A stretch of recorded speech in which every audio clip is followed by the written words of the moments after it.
자, 여러분들 우리 이제 제2장 우리 생명보험 이론 파트를 보도록 하겠습니다. 자, 우리 생명보험 이론과 관련된 부분 2장 부분은요, 시험 문제가 엄청나게 많이 나와요. 엄청나게. 단일 챕터로 보게 되면 가장 많이 나올 정도로 아주 중요한 챕터입니다, 여러분들. 그래서 시험 문제를 실제 보시게 되면은 시험장 가시면은 문제 1번은 1장에서 나오고 2번부터가 2장에서 나온다, 이제 시작한다, 이렇게 보시면 돼요. 그래서 2번부터 우리 8번까지 8번까지 이렇게 7문제죠. 7문제 엄청나게 많이 나와요. 그리고 이 파트는 여러분들이 일을 하실 때 상품과 관련된 아주 기초적인 내용들을 공부하는 챕터이니까 하나도 놓치지 마시고 잘 정리를 하시기 바랍니다. 자, 일단 여러분들 우리가 이론 부분을 보도록 하죠. 기본 이론. 대수의 법칙이라는 게 나오죠. 숫자가 많아야 된다는 얘기예요.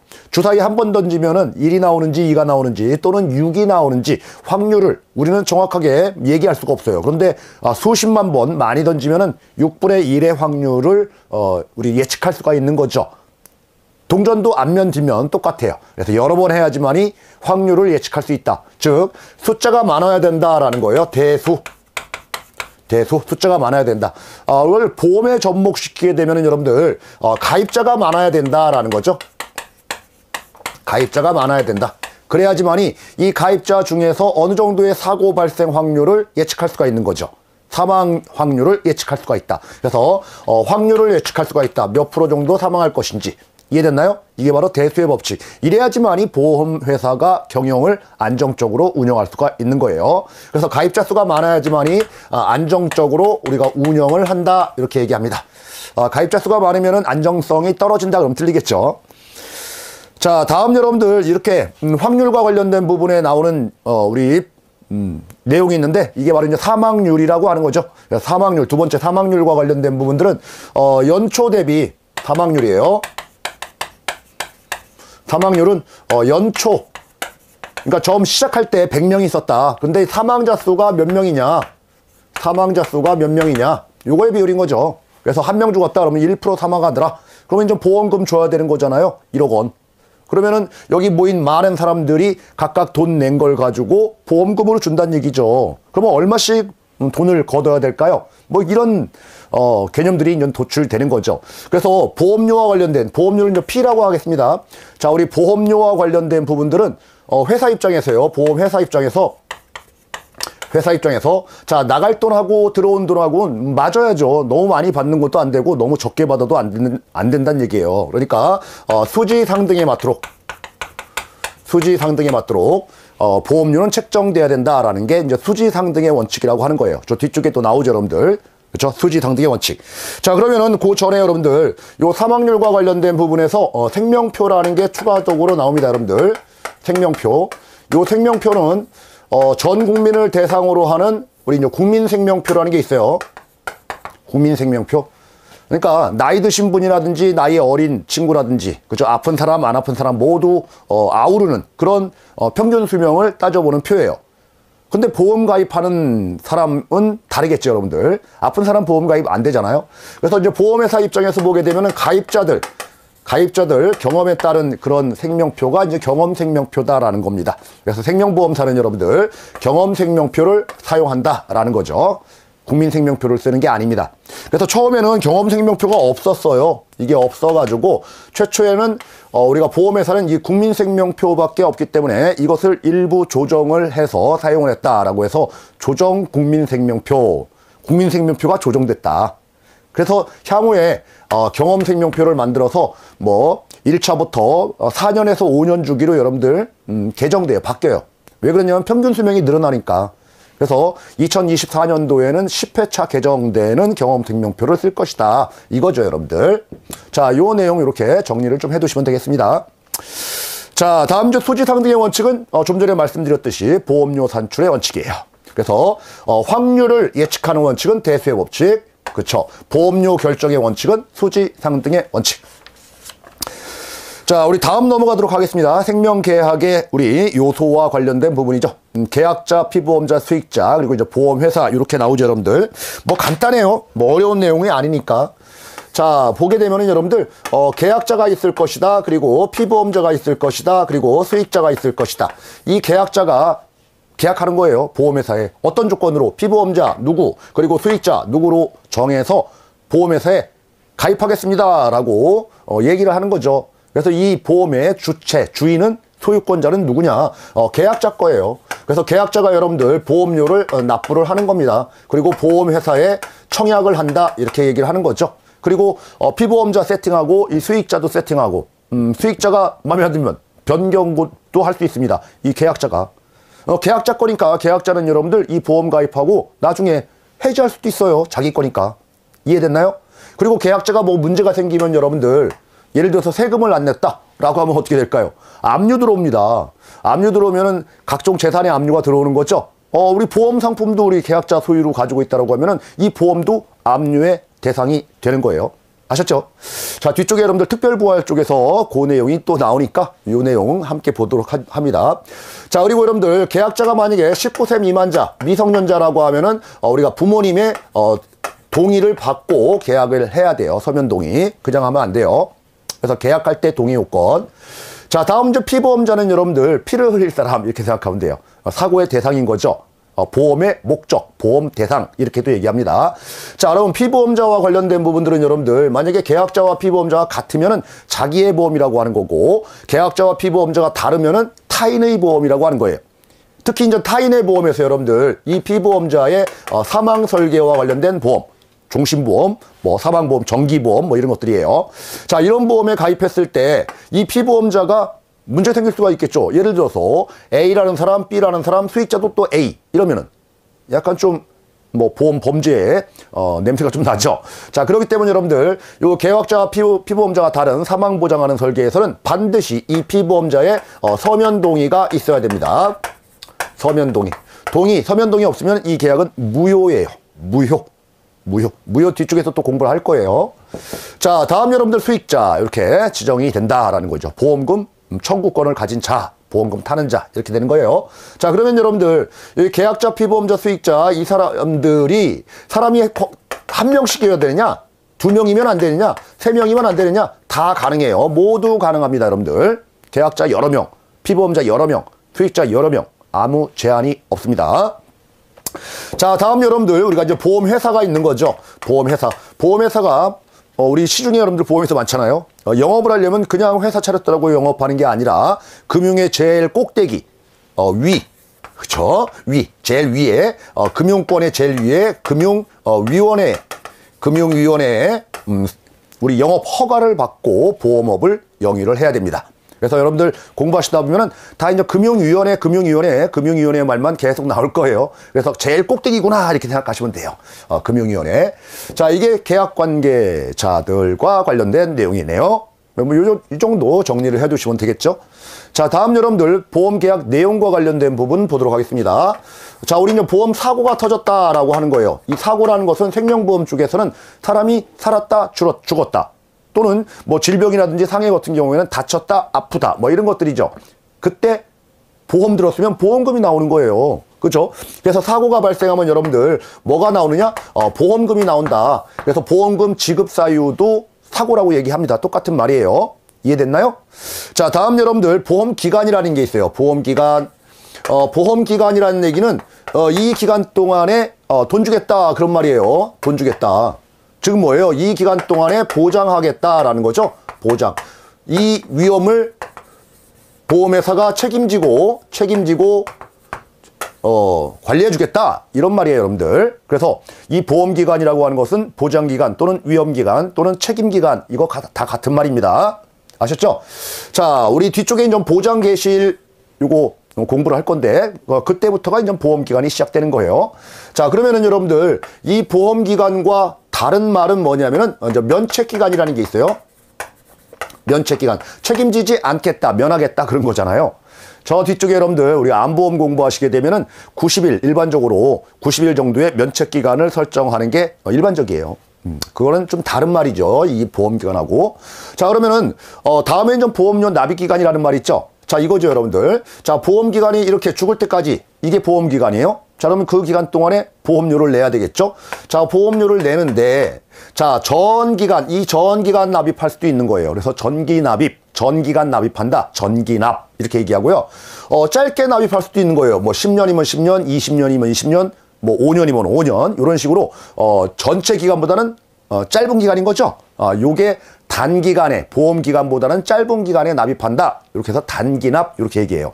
여기서 말하는 단기는 여러분들, 1년 미만이 단기다. 그런 의미는 아니에요. 아셨죠?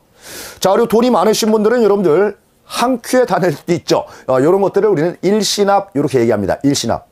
자, 여러분들이 가전제품을 구매할 때 할부로 구매하는 경우도 많죠. 뭐 저도 그래요. 할부로 삽니다. 왜? 지금 당장 큰 돈이 없으니까 나눠서 갚겠다 이거죠. 자, 그런데 할부로 안 하고 내가 돈이 있으면 직접 사는 게 유리하죠. 더 싸잖아요, 금액이. 왜? 할부로 그 기간 동안에 이자를 더 내는 거죠. 할부라는 얘기는. 그죠? 그 일시납하는 경우는 여러분들, 일시납하는 경우에는 계속 요 납입한 금액 전체 합계액보다는 더 싸요. 더 적어요. 왜? 이자 때문에. 아셨죠? 야, 그런 것도 시험제 나왔어요. 그리고 보험료 납입과 관련된 부분들은 여러분들 이 사망률에 기초합니다. 이 사망률이 지금 앞에서 이 사망률은 여러분들 연초 대비 얼마나 죽었냐, 그러니까 1년에 몇 명 죽었느냐라는 연간 사망률이에요. 연간. 따라서 1년에 이 정도 사망했으니까 보험료는 이만큼 내야 된다. 각자. 이렇게 나오는 거죠. 그러니까 이 보험료는 연납이 원칙이에요. 그런데 우리 실질적인 실무에서는 여러분들 매월 월급 타니까, 그렇죠? 12등분 해서 월납으로 할 뿐인 거다. 그래서 연납이 원칙이다라는 거, 이것도 함께 체크해 두시기 바랍니다. 자, 다음으로 가서 보니까 여러분들 보험 금액 그리고 보험료 이런 말이 나와 있죠. 쉽게 말해서 여러분들 보험 계약자가 보험 가입하면서 보험 회사한테 납입하는 돈을 죄송합니다. 보험료라고 하는 거예요. 보장받으려고. 사고가 발생해서 보험회사가 보험 수익자한테 지급하는 돈을 보험금 이렇게 얘기하는 겁니다. 그 용어 밖에서 얘기하면 안 돼요, 여러분들. 그래서 뭐 위험한 사람들은 여러분들 보험금 가입할 때 그렇게 많은 금액을 보험회사가 받아주지는 않아요.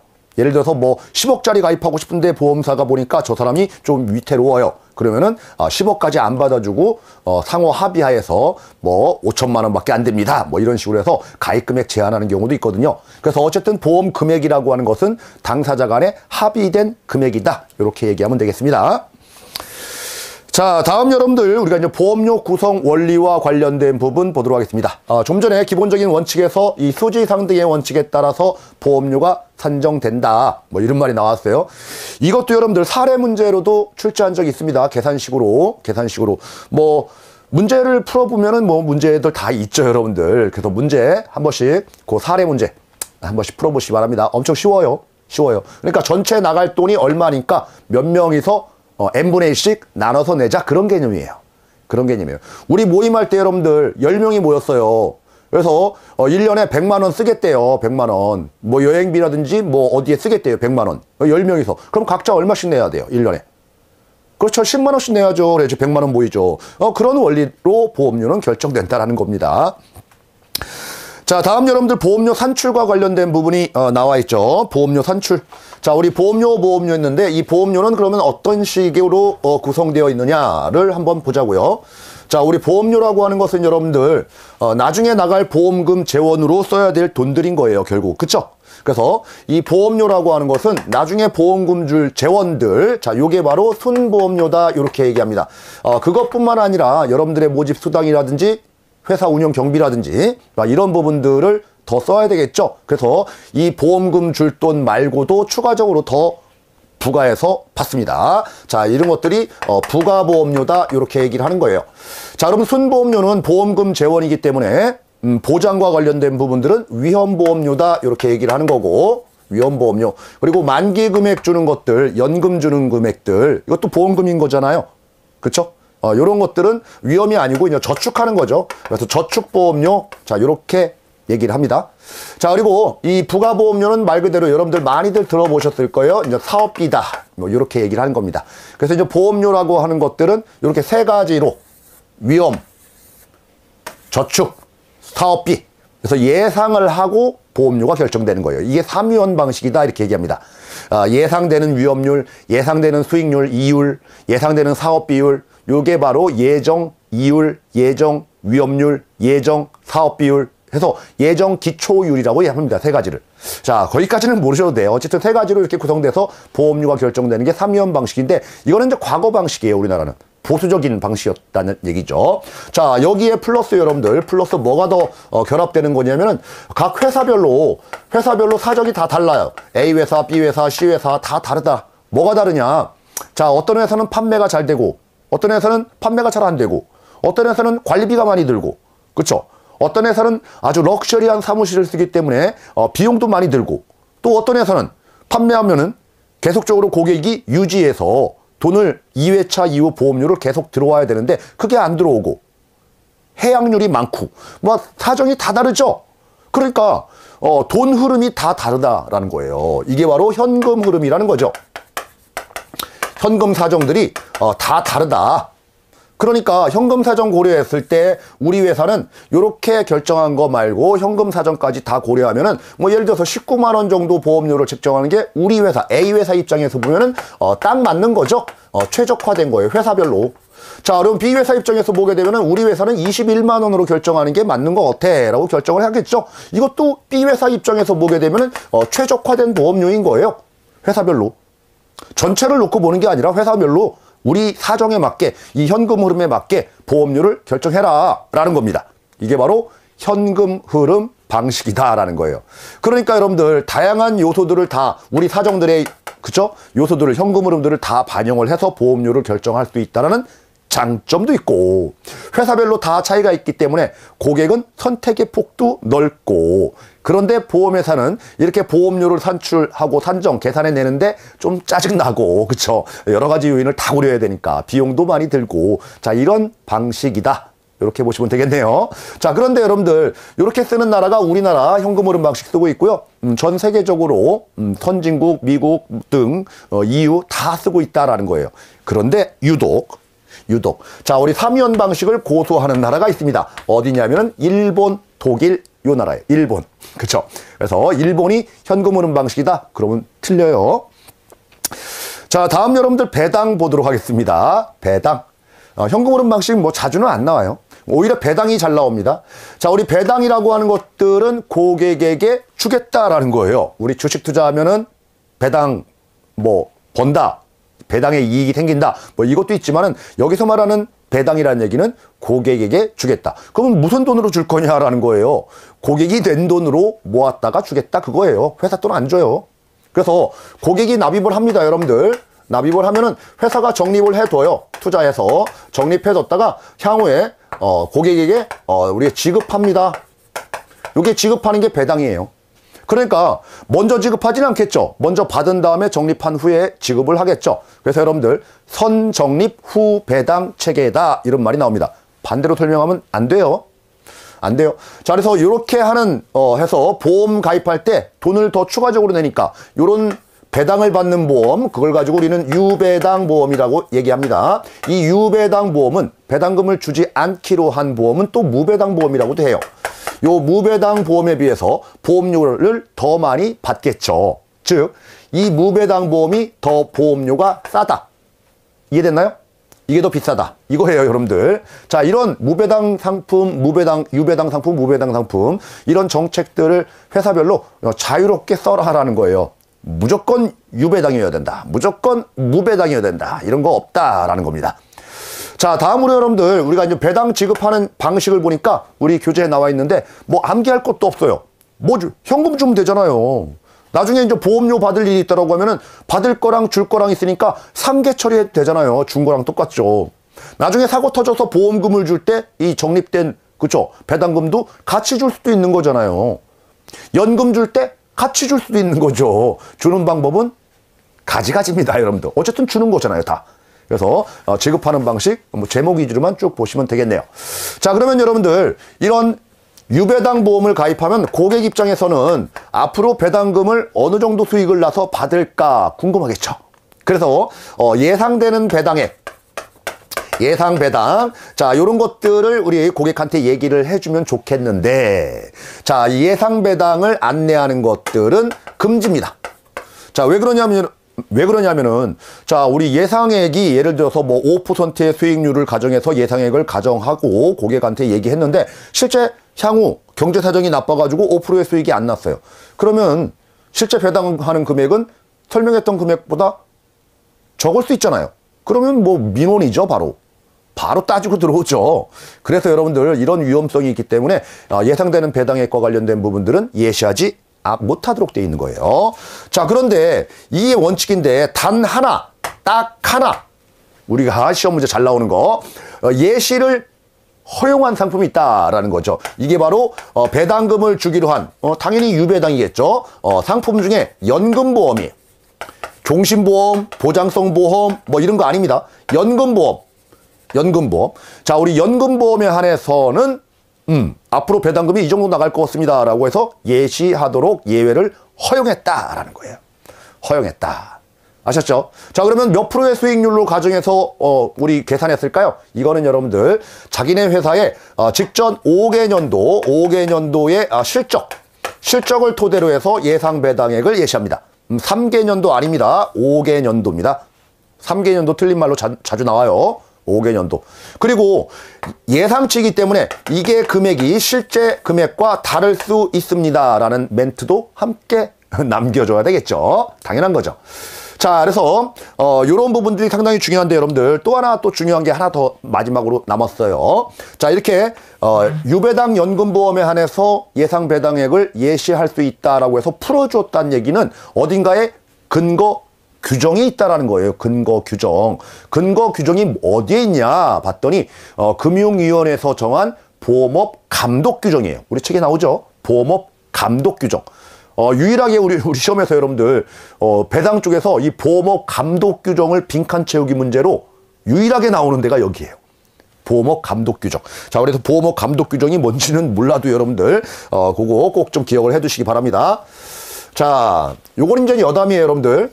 보험업 감독 규정 뭐 이런 말이 나왔으니까 여러분들 앞으로 뭐 법률이라든지 그쵸, 이런 것들 많이 또 보험과 관련된 부분 많이 접할 거니까 우리 여담으로 상식적으로 알아두시기 바랍니다.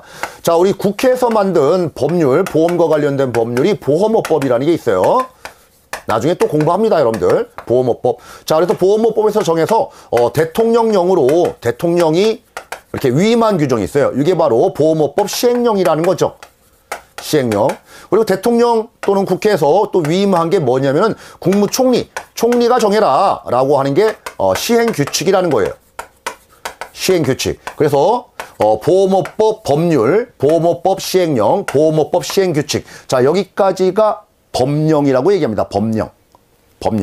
자, 그런데 이게 우리가 할 일이 아니다. 너네 금융권에서 해라 라고 또 위임한 게 있어요. 금융권의 최고장, 금융위원회죠. 금융위원회에 위임해서 금융위원회에서 니네들이 정해라 라는 거죠. 이 정한 규정이 바로 보험업 감독 규정이에요.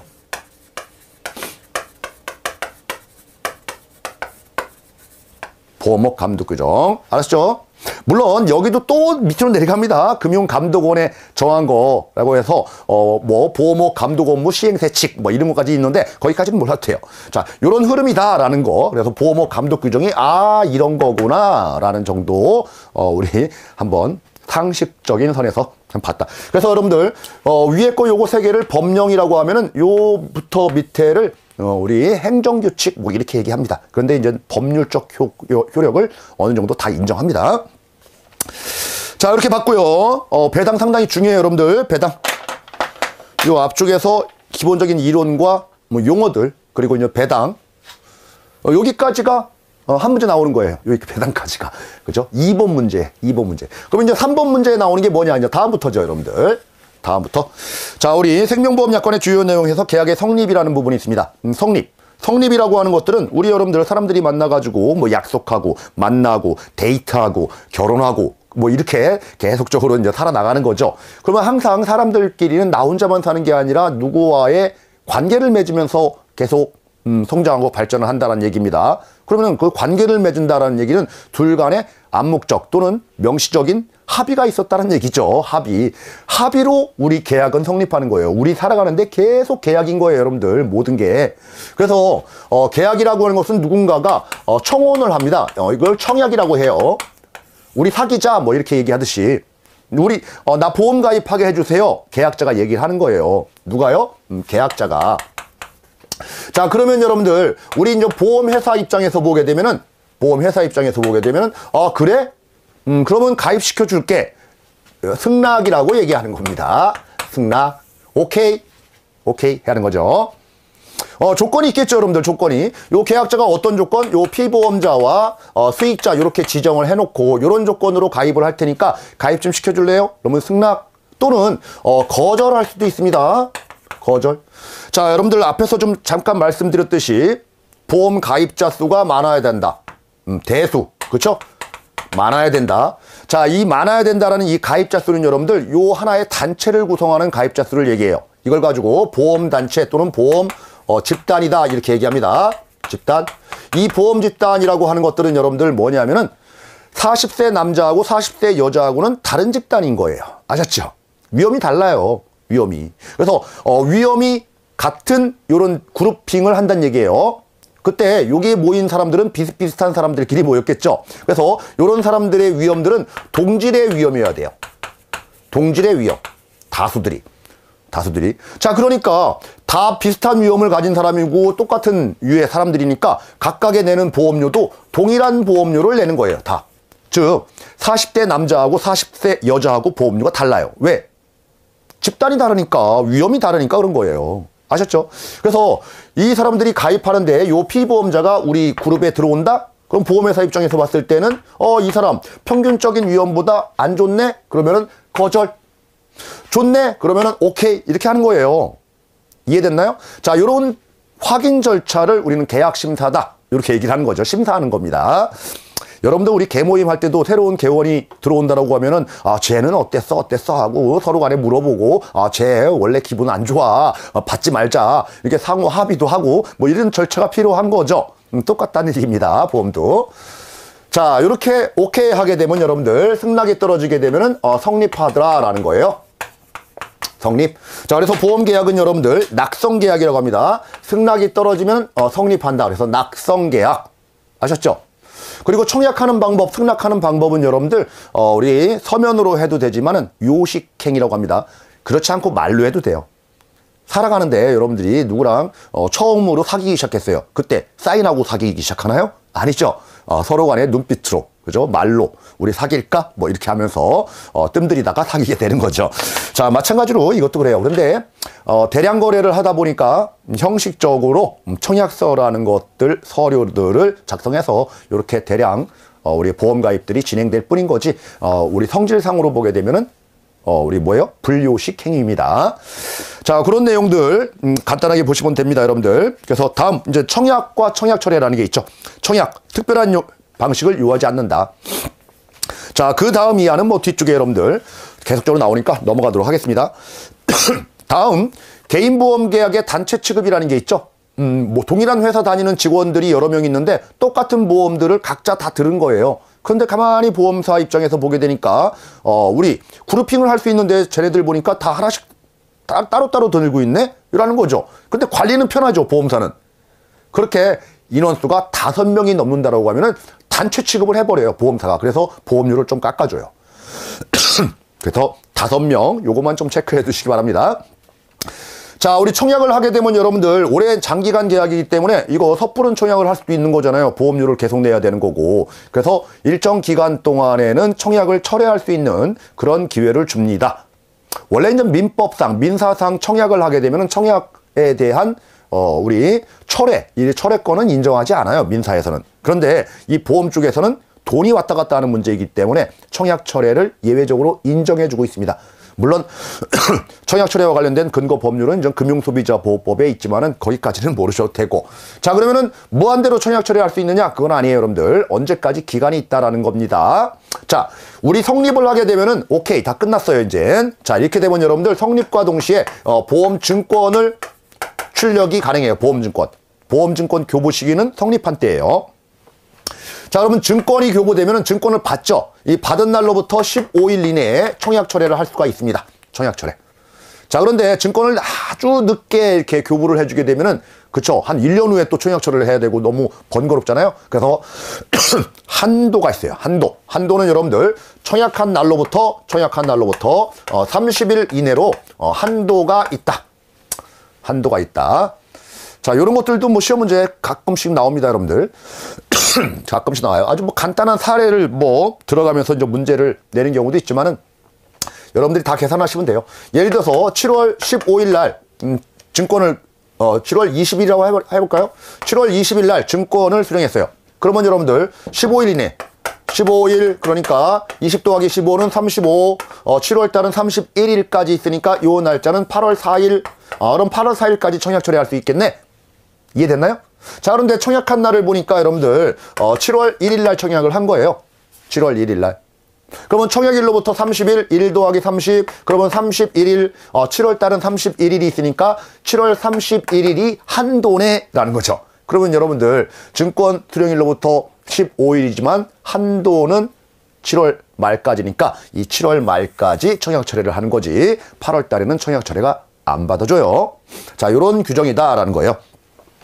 자, 그런데 모든 계약이 청약 철회가 다 되는 건 아닙니다, 여러분들. 안 되는 계약도 있어요. 자, 안 되는 계약 정리합니다. 자, 우리 첫 번째 여러분들, 우리 전문 금융 소비자가 가입한 보험 계약, 전문 보험 계약자라고 보시면 돼요. 국가라든지 지방자치단체, 한국은행 또는 금융회사들, 회사들이에요, 거의. 그렇죠? 그러니까 전문 그룹이다라고 보는 거예요. 그리고 법인 쪽 회사들 중에서는 상장회사, 비상장회사는 비전문가로 봅니다. 상장회사. 자, 이런 회사들은 전문 단체다. 그러니까 신중하게 고려해서 가입했겠지. 그러면 철회 없어 이거예요. 아셨죠? 자, 그리고 두 번째 보니까 여러분들 아주 짧은 계약, 보험기간이 90일 이내의 계약, 이런 것들은 청약 철회 안 받아줍니다. 그리고 세 번째 보니까 어떤 계약이 있냐면은 진단 계약이에요. 진단 다 받아놓고 청약 철회 안 돼요. 그건 안 받아줘요. 그래서 세 가지 요거 꼭 기억을 해두시기 바랍니다. 자주 나와요. 그러니까 일반적인 청약 철회라고 하면은 뭐예요? 일반적인 계약에 청약을 철회한다라고 하면은 우리가 흔히 계약하는 무진단 계약을 얘기하는 거예요. 무진단 계약이 청약 철회를 받아주는 일반적인 계약이다. 이렇게 보시면 되겠네요. 자, 다음 여러분들 우리가 청약의 승낙 거절의 효력 보도록 하겠습니다. 그러면은 이렇게 청약을 하게 되면 보험회사가 승낙 또는 거절 이런 거 하는 거잖아요. 그렇죠? 반드시 승낙할 필요는 없죠. 안 좋으면 거절할 수도 있는 거니까. 자, 그러면 승낙 거절은 이것도 기간 이내에 해라라는 거예요. 그래서 청약한 날로부터 30일 이내에 해라. 만약에 진단 계약이라고 하면 진단자가 꼭 들어가야 돼요. 진단을 받은 날로부터 30일. 그러니까 30일 이내는 다 하라는 얘기예요. 만약에 그 기간 동안에 아무런 의사표시, 보험회사가 승낙 거절하는 얘기를 안 했다. 그러면은 계약자한테 유리하게 합니다. 이 사람은 계약하러 온 사람이잖아요. 그래서 승낙한 걸로 간주합니다. 아무 얘기도 없으면은. 자, 언제까지 승낙 거절하라고요? 30일 이내. 무진단 계약은 청약일로부터 30일. 진단 계약은 진단일로부터 30일. 아셨죠? 자, 요런 거 좀 보시면 됩니다. 자, 다음 여러분들 만약에 청약이 인전 철회가 됐다. 아까처럼 청약 철회됐다라고 하면 이미 납입한 보험료 돌려줘요. 자, 다음 넘어가셔가지고 보험계약의 효력 보도록 하겠습니다. 효력, 효과라고 하는 거죠. 이건 성립이에요, 여러분들. 성립과 효과는 달라요. 성립과 효과는 다르다. 자, 성립과 자 이제 효력이에요. 자, 우리 효력이라는 얘기는 효과예요. 보험가입 외환이 그거죠. 보험가입 외환이 왜 할까요? 나중에 사고 나면은 보험금 받으려고 이거죠. 보험금 받으려고. 궁극적인 목적은 이거잖아요. 자, 그러면 보험금을 언제부터 줄 거냐라는 거예요. 이게 효력이에요. 즉, 앞에서 말씀했듯이 보장 개시, 보장은 언제부터 시작되느냐. 자, 이렇게 성립했을 때부터 시작되느냐. 그거 아니다라는 거예요. 그러니까 성립하고 효력하고는 구분하실 필요가 있습니다. 자, 우리 여러분들 경제관계에서 금융권에서는 돈 문제예요. 돈 문제. 돈이 왔다 갔다 하는 문제죠. 결국 자, 우리 돈 받고 싶으면은 너 돈 내 이거예요. 돈 내. 그러면 돈 줄게. 돈 안 내고 돈 받으려고? 이건 안 되는 거죠. 그렇죠? 그래서 1회차 보험료 납부한 이후부터 보장이 개시됩니다. 이게 원칙이에요. 자, 성립한 때랑 상관없어요. 아셨나요? 근데 만약에 무진단 계약은 이런데 이제 진단 계약이다라고 하면은 요 진단이라는 것도 1회차 보험료랑 함께 동시 충족을 해야지만이 효력이 발생해요. 자, 이렇게 정리하는 겁니다, 여러분들. 아셨죠? 그래서 이제 무진단 계약과 진단 계약을 케이스로 물으면서 시험 문제 출제하는 경우가 많습니다. 우리 뒤쪽에 뭐 그림 쭉 나와 있는데 그거 다 안 봐도 돼요. 예를 들어서 9월 1일 날 우리가 청약을 했고 9월 2일 날 청약을 했고 9월 4일 날 1회차 보험료를 납부했고 9월 5일 날 보험회사는 승낙했다. 자, 그러면 이건 무진단계예요. 진단이라는 말이 없죠. 무진단. 자, 우리 효력은 언제부터 발생하나요? 이때부터 1회차 보험료 납부한 때부터. 자, 만약에 진단 계약이라고 하면은 9월 2일 날 청약을 했고 9월 3일 날 진단을 받고 똑같이 9월 4일 날 여기 이제 1회차 보험료 이제 바꿔보자고요. 요때 이제 진단을 받고 그리고 9월 5일 날 보험회사가 승낙을 했다. 그러면은 언제 효력을 발생하나요? 자, 1회차 보험료 냈고 플러스 진단까지 받아야지만이 효력 발생하죠. 9월 4일. 그래서 여러분들 이런 사례 문제가 나온다는 얘기입니다. 근데 너무 걱정하지 마십시오. 시험 문제는 무진단 계약이건 진단 계약이건 지금 몇 월 며칠이에요? 9월 4일, 9월 4일. 그쵸? 뭐 기출 문제를 보니까 다 9월 4일이 정답이더라고요. 자, 여기에서 하나 이제 얻는 게 있겠죠, 여러분들? 자, 만약에 보험계약자가 청약을 했습니다. 청약을 했어요. 보험회사가 승낙할 때까지는 30일 이내에만 하면 되는 거죠. 승낙을 했어요. 승낙을 했다. 자, 그런데 요때 우리 요때 1회차 보험료를 납부했다. 1회차 보험료 납부했다. 그러면 요 기간이 있죠. 요 기간. 승낙 전 1회차 보험료 납부 이후 보험사고가 발생했네요. 보장을 할까요? 안 할까요? 그렇죠. 한다라는 겁니다. 한다. 지금 다 설명했잖아요. 돈 내면은 보장받는다. 무진단 계약에서. 그런데 뭐 다 되는 건 아니에요. 여러분들 상식적으로 여기 언더라이팅 중에 있겠죠. 그래서 이 사람이 지금 암이 가지고 있는 사람이어가지고 승낙 여부를 결정할 때 심사해 보니까 이 사람은 거절할 사유가 된 거예요. 근데 이때 보험사고가 터진 게 암으로 해서 사망했어요. 암 사망. 자, 이런 경우는 여러분들 보장 안 해줘요. 왜? 요 궁극적인 원인, 요게 승낙 거절 사유에 해당되는 그런 사고라고 하면은 우리가 보장은 안 합니다. 근데 나머지 일반적인 여러분들 뭐 교통사고라든지 재해 이런 것들은 다 보장을 해준다.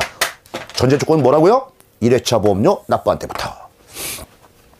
자, 그게 우리 그림 다음에 4번의 승낙 전 보험사고에 대한 보험계약 뭐 무효 뭐 이런 것들을 얘기를 하는 겁니다.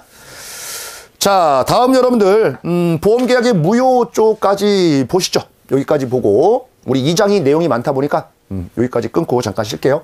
자, 우리 무효라고 하는 것들은 애초부터 없었던 거다라는 거죠. 무효. 애초부터 없었던 것. 자, 우리 좀 전에 봤던 것 중에 하나가 딱 있습니다, 여러분들. 뭐예요? 요 계약자와 피보험자가 다른 보험, 타인의 보험이라고 하죠. 이 피보험자의 사망을 보장하는 상품을 가입할 때는 피보험자의 뭐가 필요하다? 서면 동의가 필요하다. 이 서면 동의를 생략하게 되면은 무효다라는 거예요. 무효다. 그러니까 무효니까 애초부터 없는 거니까 만약에 보험료 낸 거 있으면은 돌려줘야 돼요. 이해됐죠? 자, 우리 두 번째 보겠습니다. 자, 만약에 이 피보험자가 누구냐? 15세 미만자, 심신상실자, 그리고 심신박약자였으면서 이런 자를 사망급부하는 사망보험금 주는 보험상품에 가입을 하고자 한다. 없어요, 이건. 왜 그러냐면은 15세 미만 심신상실, 정신이 없다는 얘기예요. 심신박약, 왔다 갔다 한다는 얘기입니다. 정상적인 사리분별을 못한다라고 판단하는 거예요. 이런 자들은 여러분들 보험, 일반적인 질병상에는 가입할 수 있어도 사망보장은 가입이 안 됩니다. 무효입니다. 무효. 자, 그렇지만 여러분들 심신박약자는 해롱해롱 왔다 갔다, 그죠? 정상적인 상태에서 만약에 보험 가입했다 그러면은 괜찮아요. 근데 없는 상태에서 가입했다 그러면 무효예요. 이런 것들이 조금 차이는 있지만은, 그죠? 심신박약자 정도 해롱해롱이다, 왔다 갔다 한다, 뭐 이렇게만 좀 기억을 해두시고. 자, 무효사유 이거 두 가지 꼭 기억을 해두시기 바랍니다. 무효사유, 무효되면 뭐 돌려준다고요? 이미 납입한 보험료 돌려줍니다. 반환해줘요. 이해됐죠, 여러분들? 자, 만약에 회사가 잘못해서 무효가 됐다. 그러면 여러분들 거기에 이자도 아주 높은 이자, 우리가 보험 계약 대출, 약관 대출 이자율이 적용된 복리 이자를 쳐가지고 반환을 해줘야 돼요. 항상 보면은 여러분들 뭐 계약자가 잘못했다, 회사가 잘못했다 이런 거 나오는데 시험 문제는 대부분 회사가 잘못한 쪽이에요. 회사가 잘못해서 계약이 없어져 버리면 다 돌려줘야 되는 거고요. 거기에 엄청나게 높은 이자까지 다 돌려줘야 돼요. 그죠? 자, 이런 것들 좀 기억을 해두시면 되겠습니다. 자, 이렇게 설명드렸고 보험회사의 의무 여기부터는 다음 시간부터 정리를 할게요.